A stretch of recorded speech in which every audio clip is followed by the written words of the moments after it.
zweiten Tag des uigurischen Tribunals in London melden sich chinesische Verantwortliche zu Wort. Denen zufolge ist das Ziel dieses Tribunals, antichinesische Kräfte zu vereinen, um China zu erpressen. Dies sei eine politische Manipulation des Westens. Das Tribunal wird die Zeugen anhören, um zu entscheiden, ob in Ostturkestan ein Genozid stattfindet. Türkische, aserbaidschanische und pakistanische Sondereinheiten trainieren zusammen in Baku, der Hauptstadt Aserbaidschans. Der Name des Manövers lautet Drei Brüder 2021. Den Global Times zufolge wurden im Osten Chinas Quarantänevorkehrungen getroffen, um eine lokale Coronavirus-Variante zu erforschen. Der Präsident von Belarus, Lukaschenko, sagte den Medien, dass er für über $1 Milliarde Waffen von Russland erwerben will. Er fügte hinzu, dass man die NATO-Kräfte an den westlichen Grenzen ernst nehmen müsse.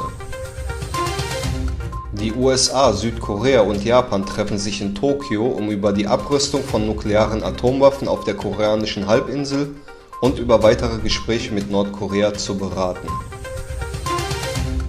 Am Gedenktag des Anschlags von 9/11 hissten die Taliban ihre Fahne im Präsidentenpalast und ruften diesen Tag als Beginn ihrer Herrschaft aus.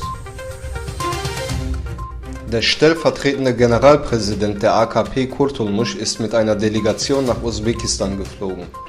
Die Delegation wird Gespräche mit dem Präsidenten Usbekistans Mirziyoyev führen. Das Visum zwischen dem Iran und dem Irak wurde aufgehoben. Der irakische Premierminister empfing den iranischen Präsidenten Raisi. Nach dem Treffen gab es eine gemeinsame Pressekonferenz.